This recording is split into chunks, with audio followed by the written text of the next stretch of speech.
Hey guys, आज हम शुरू करने वाले हैं कोरिया का बेहतरीन ड्रामा जिसका नाम है मॉन्स्टर। कहानी की शुरुआत में दिखाते हैं अपने हीरो को जिसका नाम है ली। ये बहुत ही अमीर घर का लड़का है। एक्चुअली हुआ ये था कि 1 साल पहले बेचारे का एक्सीडेंट हो गया, उसमें उसकी आंखों की रोशनी चली गई थी। लेकिन इस 1 साल में उसकी सुनने की शक्ति कई गुना ज्यादा तेज हो गई कि वो दूर से कोई फुसफुसा भी लेना उसको साफ साफ सुन लेता है। घर के नौकर तो धीमी आवाज में कहते हैं कि मालिक तो वो देख नहीं सकता, क्यों ना कुछ कीमती चीजें चुरा ले। हाँ, पर ली एक एक शब्द साफ सुन लेता है दोस्तों, और वो उनका दिया हुआ खाना नीचे फेंक देता है। फिर होती एक मीटिंग। ये देखिए, ये है ली की मौसी जिसका नाम है मोना। ली को तो इन पर भी शक है कि कहीं उसके पेरेंट्स का एक्सीडेंट इसने तो नहीं करवाया। वो कहता है कि नौकरों को आज ही काम से निकाल दो बस। मोना कहती है, अरे एक ही हफ्ते में कितने लोगों को नौकरी से निकालोगी तुम। पर ली को दोस्तों इसकी कोई परवाह नहीं होती। वो कहता है जो मुझे पसंद नहीं बस सिंपल, उन्हें मैं अपने साथ रखना ही नहीं चाहता, कहकर वो चला जाता है। ली को दोस्तों सिर्फ एक इंसान पर विश्वास है और वो है उसका लॉयर शॉन। वो कार में जाते हुए शॉन से कहता है कि कुछ दिन बाद मेरा जन्मदिन है और मैं 20 साल का हो जाऊंगा, तब ये सारी प्रॉपर्टी मेरी हो जाएगी, राइट? फिर मुझे कोई धोखा नहीं दे सकता। लेकिन मुझे मोना पर अभी भी शक है कि वो मेरी प्रॉपर्टी हड़पने की पूरी कोशिश कर रही है, इसलिए आप उस पर नजर रखिएगा प्लीज। शॉन भी कहता है कि ठीक है। अब 1 साल पहले वो एक्सीडेंट कैसे हुआ था ये दिखाते हैं। ली, उसकी माँ और उसके पापा तीनों एक पहाड़ के रास्ते से कार में जा रहे होते हैं। अचानक ब्रेक काम नहीं करता और गाड़ी बैलेंस खो जाती है। गाड़ी तो इस तरह जाती है कि बिल्कुल खाई के एज पर अटक जाती है, मतलब किसी भी वक्त गिर सकती है वहाँ से। ली के पापा बेहोश होते हैं और उसकी माँ का पैर गाड़ी में फंस जाता है। वो बेचारी पैर निकालने की बड़ी कोशिश करती है लेकिन निकाल नहीं पाती। ली तो आधी बेहोशी में होता है। उसकी माँ अपने बेटे को बचाने के लिए उसे गाड़ी से सड़क पर धकेल देती है और उस रास्ते से आती गाड़ी को देखकर मदद के लिए चिल्लाती है। वो गाड़ी भी रुक जाती है। उसमें से एक रेड जैकेट और हुडी पहना हुआ आदमी बाहर आता है, पर मदद करने के बजाय दोस्तों वो कार को खाई में धकेल देता है और इसी वजह से ली के दोनों पेरेंट्स मारे गए थे। ली की आंखों में चोट आ गई थी और वो अपनी देखने की शक्ति खो बैठा। तो प्रेजेंट में दिखाते हैं कि ली ने अपने घर के काम के लिए नए लोगों को हायर किया है। उनमें से एक है कहानी की हीरोइन जिना। ली को देखते दोस्तों वो चौंक जाती है कि जिसका मुंह तक देखना वो चाहती नहीं थी, उसके लिए अब काम करना पड़ रहा है उसको। तो यहाँ फ्लैशबैक में दिखाते हैं कि 3 दिन पहले ली अपने बनाए हुए हॉस्पिटल में ट्रीटमेंट के लिए गया था, क्योंकि ली को डर है कि मोना उसे किसी भी वक्त जान से मारने की कोशिश करेगी, इसलिए उसने अपने लिए कई बॉडीगार्ड्स रखे होते हैं। होता यह है कि उसी हॉस्पिटल में जिना का भाई कोई ट्रीटमेंट ले रहा होता है। असल में जिना के पापा इसी हॉस्पिटल में सिक्योरिटी गार्ड है। वो जिना को बताते हैं कि हॉस्पिटल का ओनर बहुत ही रहमदिल आदमी है, उसने तुम्हारे भाई की ट्रीटमेंट कॉस्ट भी कम कर दी है, और वो जरा गर्म मिजाज का आदमी है, बात बात पर गुस्सा हो जाता है, ध्यान रखना। वो बस आने वाला है, इसलिए जरा ध्यान से पेश आना उसके सामने, कहकर दोस्तों वो चले जाते हैं। अब ली हॉस्पिटल आकर बाथरूम जाता है तो वहाँ कोई पीछे से उसे कस के पकड़ लेता है। वो घबरा जाता है कि कहीं ये मोना का भेजा हुआ कोई आदमी तो नहीं जो शायद मेरा कत्ल करने की कोशिश कर रहा है। असल में दोस्तों वो जिना का भाई होता है। इतने में गार्ड्स जिना के भाई को पकड़ लेते हैं और ली उसको पूरी तरह डांट रहा होता है कि ये क्या बदतमीजी है। इतने में जिना भी आ जाती है और ली पर चिल्लाती है कि एक बीमार लड़के से कोई इस तरह बात करता है क्या? तुम्हारा दिमाग तो ठीक है ना? दोस्तों जिना नहीं जानती थी कि ली की क्या परेशानी है और वो उसको बहुत बुरा भला कह देती है। इतने में जिना के पापा आकर ली के आगे घुटने टेक देते हैं कि प्लीज इनको माफ कर दीजिए, ये दोनों मेरे बच्चे हैं, दादा नहीं कर बैठे।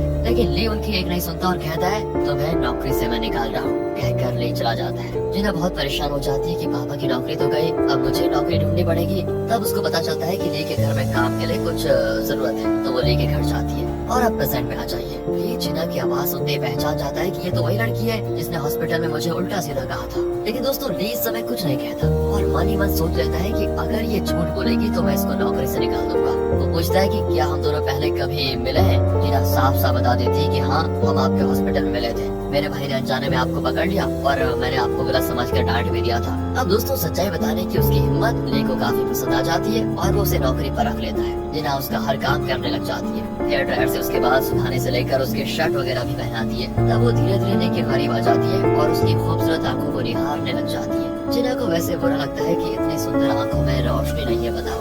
अब दोस्तों ली भी सेंस कर लेता है कि वो बहुत पास आ गई है। वो कहता है इतना पास मत आया करो, दूर हटो। सब कुछ दोस्तों बहुत अच्छा चल रहा होता है, लेकिन एक दिन की बात है, मोना जिना से कहती है कि ली तुम पर बहुत विश्वास करने लगा है, इसलिए तुम्हें मेरा एक काम करना होगा। तुम उसकी हर बात को मुझे इन्फॉर्म करते रहना कि वो कहाँ जाता है, किससे बात करता है, क्या फैसले लेता है। अगर तुमने मेरा काम कर दिया तो मैं तुम्हारे पापा को उनकी नौकरी वापस दिलाऊंगी और तुम्हारे भाई का हॉस्पिटल बिल भी मैं भर दूंगी। दोस्तों ये सारी बातें ऊपर खड़ा ली सुन रहा होता है, क्योंकि उसके कान तो हमने जैसे आपको पहले बताया बहुत तेज है। फिर जिना ऊपर आती है तो ली कहता है मैंने तुम्हें नौकरी से निकाल दिया, तुम जा सकती हो। जिना पूछती है मुझे नौकरी से निकाल दिया मतलब, मैंने ऐसी कौन सी गलती कर दी? ली कहता है तुम मोना के साथ मिल गई हो और मुझ पर जासूसी कर रही हो। और दोस्तों ये सुनकर जिना को गुस्सा आ जाता है। वो कहती है कि एक तो आपकी वजह से मेरे पापा की नौकरी गई, जबकि उनकी कोई गलती नहीं थी। आज भी आप बिना सोचे समझे फटाक से मुझे नौकरी से निकालने पर उतराई, क्या बात है ये? अरे जल्दबाजी में ले हुए फैसले कितने लोगों की जिंदगी बर्बाद कर रहे हैं, कुछ पता है आपको? इसका अंदाजा है कुछ? इतना घमंड ठीक नहीं होता। और आपको क्या लगता है कि आप अंधे हैं इसलिए आप दुखी हैं? सच तो ये है कि आपका एटीट्यूड ही ऐसा है कि आपको अपने अलावा और किसी का लिहाज ही नहीं है। अगर आप हर किसी पर यूं ही शक करते रहे ना तो जिंदगी भर अकेले ही रहना पड़ेगा आपको कोई साथ नहीं मिलेगा। कहकर दोस्तों जीना उस पर तक क्या फेंक कर चले जाती है। एंड ली को भी बहुत गुस्सा आता है। अगले दिन मोना की असिस्टेंट ली को कॉल करके बताती है कि आपकी जानकारी के बिना आपका हॉस्पिटल बिकने वाला है, प्लीज जल्दी आ जाइए। ली घबराकर अपने लॉयर शॉन को कॉल करके कहता है कि मुझे तुरंत हॉस्पिटल जाना है, तुम अभी आ जाओ। वो भी कहता है ठीक है और कॉल कट कर देता है, लेकिन अपने आदमी से कहता है कि तुम तुरंत लेके घर जाओ और उसे घर से बाहर कदम भी मत रखने देना। वो तुरंत जाकर ली को एक कमरे में बंद कर देते हैं दोस्तों। तब ली को समझ में आ जाता है कि शॉन भी मोना से मिला हुआ है, लेकिन दोस्तों ली फिर भी किसी तरह हॉस्पिटल का सेल रोकना चाहता है। उस कमरे में वो एक कैंची ढूंढ निकालता है और वहाँ के स्टिन वगैरह को कट करके एक रस्सी बनाता है, उसकी मदद से नीचे उतरकर सड़क पर आ जाता है। अब वो लिफ्ट मांगने के लिए खड़ा होता है कि तभी वहाँ पर जिना अपने स्कूटर में आती है। वो कहती है यहाँ चिल्लाकर कोई फायदा नहीं है, यहाँ कोई टैक्सी नहीं आती। अब जिना की आवाज सुनकर वो चिढ़ जाता है और कहता है कि चलो चलो अपना रास्ता नापो, तो मुझे मेरे हाल में छोड़ दो। जिना भी चली जाती है। ये बेचारा नीचे सड़क पर उतरने की कोशिश करते हुए गिर जाता है और एक कार के नीचे आते हुए बच जाता है। जिना भी ये सब कुछ देखकर उस पर तरस खाती है और उसे लिफ्ट देने के लिए मान जाती है। ली के पास भी और कोई रास्ता नहीं होता क्योंकि उसको जल्दी हॉस्पिटल जब पहुंचना है। वो पीछे बैठकर जिना को कस के पकड़ लेता है। जिना उसको डांटती है, अरे ये क्या कर रहे हो? वो कहता है मैं सड़क पर गिर गया तो इसीलिए पकड़ रहा हूँ, वरना मुझे कोई शौक नहीं है किसी को पकड़ने का। ठीक है लेकिन धीरे पकड़ो, समझे? मैं तुम्हें नीचे नहीं गिराऊंगी, आराम से पकड़ो। और दोस्तों इस तरह पकड़म पकड़ाई की बातें करते करते दोनों हॉस्पिटल पहुंच जाते हैं। ली सीधे कॉन्फ्रेंस रूम में जाकर कहता है कि यहाँ जो भी डीलिंग होने जा रही है मेरी नॉलेज के बिना हो रही है, मेरी मर्जी के बगैर इस हॉस्पिटल को कोई नहीं बेच सकता।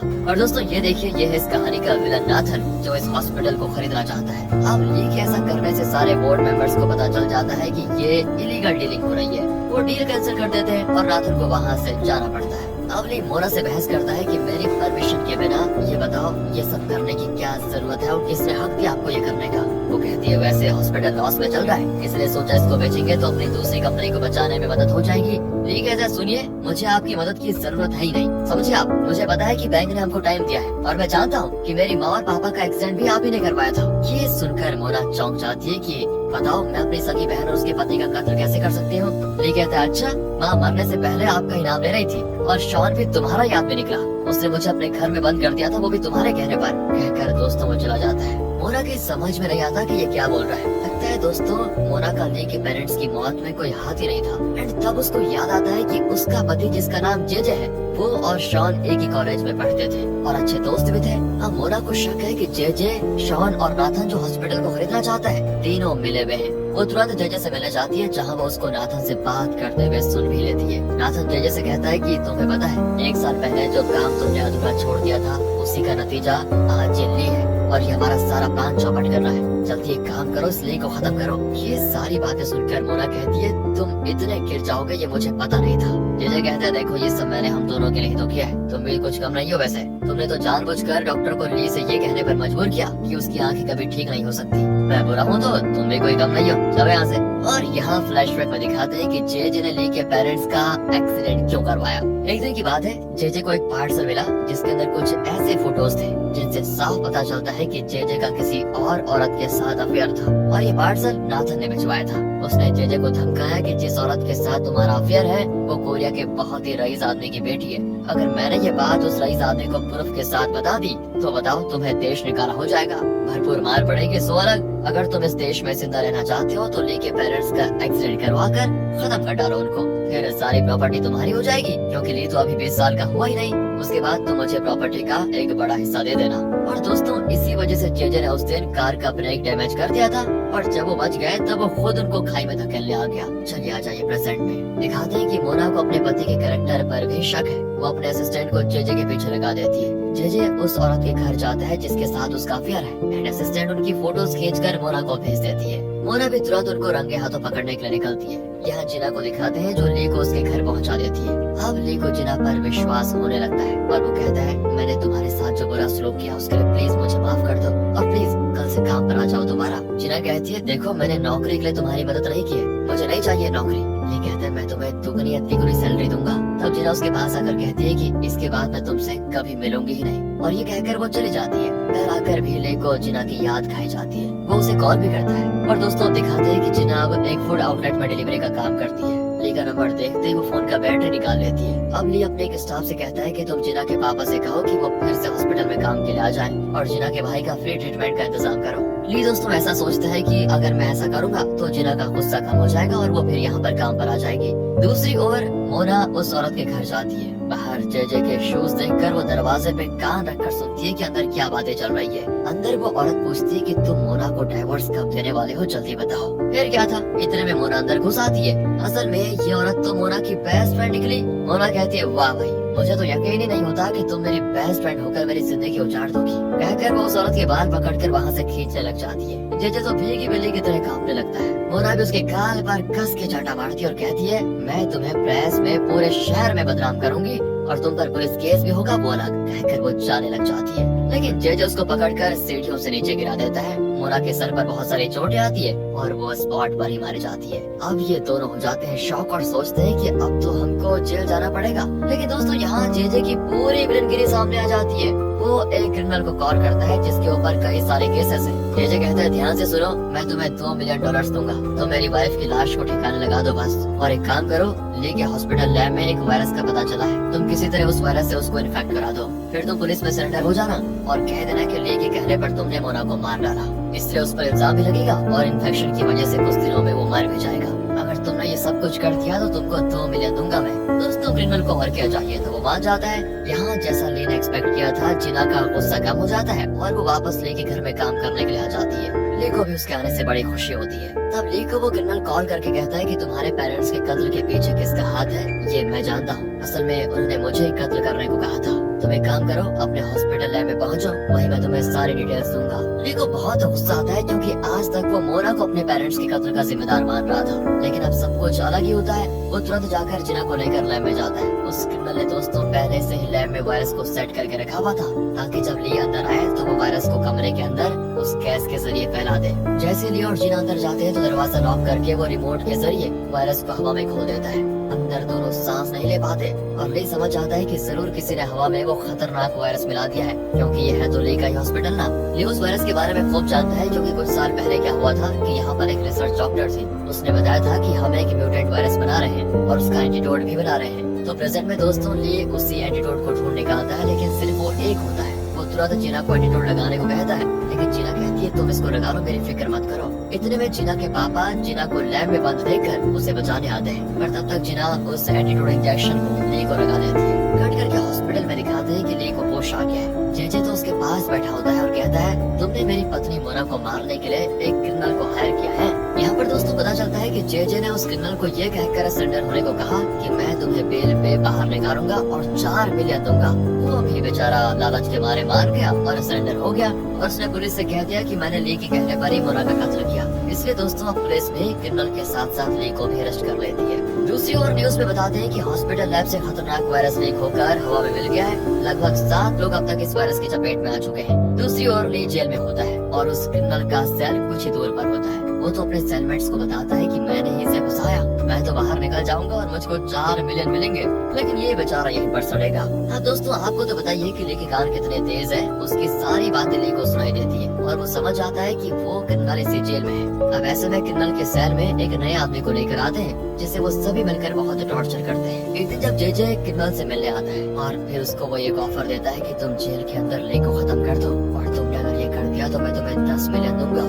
इस बार क्रिमिनल को ये नामुमकिन सा लगता है, लेकिन अब इतनी बड़ी रकम सुनकर वो मान जाता है। उसके बाद वो ली को मारने का मौका ढूंढता रहता है और अपने साथियों से कहता है कि इसे कॉरिडोर से धक्का दे दो, लेकिन ली को सारी बातें साफ सुनाई देती है। हालांकि वो हमेशा क्रिमिनल से थोड़ा दूर ही रहता है। अब जैसे ही क्रिमिनल का साथी ली को धक्का देने आता है तो ली झुक जाता है और वो आदमी खुद गिरकर मर जाता है। अब दोस्तों आपको पता है कि क्रिमिनल के सेल में एक नया आदमी आया था जिसे वो टॉर्चर कर रहे थे। वो ली से कहता है तुम सावधान रहना यार, वो लोग तुमको मार डालना चाहते हैं। इस तरह धीरे धीरे दोनों की अच्छी दोस्ती हो जाती है। ली कहता है तुम्हें पता है मेरे कान बड़े तेज हैं और इसका फायदा उठाकर हम उस क्रिमिनल को और उसके साथियों को फंसा सकते हैं, मेरी मदद करोगे क्या? वो भी मान जाता है। दोस्तों अब ये दोनों एक बढ़िया सा प्लान बनाते हैं। जब क्रिमिनल और उसके साथी बाथरूम में होते हैं तो ली अंदर आता है। उसका दोस्त बाहर से धीमी आवाज में इंस्ट्रक्शन दे रहा होता है कि लेफ्ट जाना है या राइट। उसकी आवाज इन लोगों को तो सुनाई नहीं देती, लेकिन ली को साफ सुनाई देती है। अब ली को यहाँ पाकर वो बड़े खुश हो जाते हैं कि ये तो सीधा शेर के मुंह में आ रहा है, अब इसकी जान तो कोई नहीं बचा पाएगा। लेकिन ली सीधा जाकर एक टॉयलेट को खोलता है तो अंदर बैठा होता है क्रिमिनल, एंड वो भी बड़ा खुश कि इसने तो मेरा काम और आसान कर दिया, अकेला यहाँ पर आ गया। पर बेचारा नहीं जानता कि वही ली के हाथों फंसने वाला है। ली क्या करते हैं देखिए, वो टॉयलेट का दरवाजा लॉक कर देता है और कहते हैं मुझे मार डालना चाहते थे ना, अब देखो मैं तुम्हारा क्या हाल करता हूँ। ये कहकर वो एक रस्सी निकालता है और उसे ऊपर फिक्स करके अपने गले में फंदा डाल देता है। क्रिमिनल की तो कुछ समझ में नहीं आता कि ये बंदा फंदा डाल के करना क्या चाहता है। इसी बीच ली का दोस्त सिक्योरिटी गार्ड्स को बुला कर ले आता है कि सर देखिए ये लोग ली का कत्ल करने की कोशिश कर रहे हैं। फिर क्या था दोस्तों, गार्ड्स आकर देखते हैं तो ऐसा लगता है जैसे क्रिमिनल ली के गले में फांसी का फंदा डालकर उसको मारने की कोशिश कर रहा है। एंड उसके बाद तो वो लोग उस क्रिमिनल को खूब पीटते हैं और वार्न करते हैं कि अगर ली को कुछ हुआ तो तुम्हारी मौत। अब ये क्रिमिनल दोस्तों ली का कुछ नहीं बिगाड़ सकता। तब ली उसको एक ऑफर देता है कि अगर तुमने मुझे सच बताया तो मैं तुम्हें 20 मिलियन दूंगा, लेकिन वो नहीं मानता दोस्तों। कुछ दिन के बाद क्रिमिनल बहुत बीमार पड़ जाता है और लगता है ये भी लैब में उस दिन वायरस से इन्फेक्ट हो गया था। इसकी मदद अब सिर्फ ली कर सकता है क्योंकि उसे वायरस के बारे में पता है। वो ली के पैर पकड़ कर रोता है कि प्लीज कुछ भी करके मुझे बचा लो, मुझे एंटीडोट दिलवा दो। अब पहले तो ली अकड़ कर मना करता है, लेकिन फिर कहता है ठीक है, लेकिन तुम ये बताओ कि मुझे मारने का प्लान किसका था और तुम जो कुछ मेरे बारे में जानते हो वो सब कुछ बता दो, वरना मैं तुम्हारी कोई मदद नहीं करूंगा भाई। क्रिमिनल कहता है कि जेजे ने तुम्हारा कत्ल करने के लिए मुझे 4 मिलियन देने का वादा किया था, उसी ने तुम्हारी मौसी मोना को भी मार डाला और उसका इल्जाम मेरे सर लेने को कहा। ये सुनकर ली एकदम शॉक हो जाता है कि असल में क्रिमिनल मोना नहीं जेजे है। वो ये भी बताता है कि असल में ऑपरेशन से तुम्हारी आंखें ठीक हो सकती थी, लेकिन वो लोग नहीं चाहते थे कि तुम्हारी आंखें ठीक हो। ली को धक्के में धक्का लगता है कि उसके इर्द गिर्द सारे उसके दुश्मन निकले। सब कुछ बताकर वो क्रिमिनल गिर जाता है। अब उसे और ली को एम्बुलेंस में हॉस्पिटल लेकर जाया जाता है। वहाँ जेजे भले आदमी की तरह डायलॉग मारता है कि अरे हमारे परिवार के तुम इकलौते वारिस हो, मैं तुम्हें कैसे भी करके बेल दिलाने की पूरी कोशिश करूंगा। पर दोस्तों ली को तो इसका असली चेहरा पता है, वो एकदम चुप रहता है। फिर ली को उसी हॉस्पिटल में एडमिट किया जाता है। अब ली एक नए लॉयर को हायर करता है और बताता है मुझे मोना के और मेरे पेरेंट्स के कत्ल में जेजे पर शक है, आप कैसे भी करके उसको अरेस्ट करवाइए। तभी अचानक वहाँ पर जेजे आता है तो नया लॉयर जेजे से मिलने जाता है। इसी बीच ली गार्ड से कहता है कि प्लीज आप दरवाजा खोल दीजिए, मुझे घुटन हो रही है। असल में दोस्तों वो इन दोनों की बातें सुनना चाह रहा था। नया लॉयर जेजे से कहता है कि ली को आप पर शक है। जेजे कहते हैं अरे उसे अपने पेरेंट्स की मौत के बाद गहरा सदमा लगा, इसलिए उसको हर किसी पर शक होता है। ये एक तरह की मेंटल प्रॉब्लम है तो हमें उसको किसी मेंटल हॉस्पिटल में भर्ती करवाना चाहिए। अब ये सुनकर दोस्तों ली वहाँ से भागने की कोशिश करता है, लेकिन उसका हाथ हैंडकफ से बेड पर बंधा होता है। उस रात होता यह है कि कोई उसको बचाकर बाहर लेकर आ जाता है और ये कोई और नहीं मोना की असिस्टेंट है। वो उसको एक गाड़ी में बैठाकर लेकर तो जाती है, लेकिन अब पुलिस उनके पीछे पड़ जाती है। इसी बीच जेजे को भी पता चल जाता है और वो भी ली को ढूंढने में लग जाता है। इसी बीच होता यह है कि मोना के असिस्टेंट ली को बीच रास्ते में उतार देती है क्योंकि पुलिस इनकी गाड़ी के पीछे पड़ी हुई थी। वो कहती है तुम जल्दी उतरो और एक टैक्सी लेकर किसी सेफ जगह पर निकल जाओ। कहकर वो निकल जाते हैं। ली यहाँ पर लिफ्ट मांगने के लिए खड़ा रहता है और ऐन वक्त पर वहाँ पर जेजे आ जाता है। बेचारा ली नहीं जानता कि ये जेजे की गाड़ी है और वो उसमें चढ़ जाता है। पर दूर से मोना की असिस्टेंट ये देख लेती है और तुरंत ली को कॉल करके कहती है कि अरे तुम्हें वही गाड़ी मिली थी क्या चढ़ने को, वो जेजे की गाड़ी है, कुछ भी करके निकलो उस गाड़ी से बाहर। ली अब जोर से चिल्लाने लग जाता है। इतने में असिस्टेंट की गाड़ी भी जेजे की गाड़ी के आड़े आकर रुक जाती है। इसी बीच जेजे अपने आदमी से कहता है कि अरे वो कौन है जो ली की मदद कर रही है, उसका पता लगाओ। लेकिन इतने में दोस्तों वो निकल जाती है और जेजे ली को पकड़ लेता है और कहता है बेटा अब तो तेरी मौत मेरे हाथों होगी, फिर सारी प्रॉपर्टी मेरी। ली कहता है तुम कुछ भी कर लो लेकिन मैं वापस आऊंगा। कहकर वो पानी में कूद जाता है। जेजे सोचते हैं चलो बढ़िया ही हुआ, मैं वैसे भी उसको मारने वाला था। लेकिन अगले दिन दिखाते हैं कि ली कचरे के ढेर में पड़ा हुआ है और अपनी आंखें खोलता है। इसी एंडिंग के साथ ये कहानी खत्म हो जाती है। पर्सनली ये मूवी मुझे बहुत अच्छी लगी है और इसके बारे में इतना कहना चाहूँगा, आपको इसे एक बार देखना चाहिए। और ऐसी मजेदार स्टोरी के लिए लाइक करें, शेयर करें और हाँ सब्सक्राइब भी कर ही दीजिए। तो मैं मिलता हूँ आपको ऐसे ही एक इंटरेस्टिंग अगली वीडियो में। Signing off.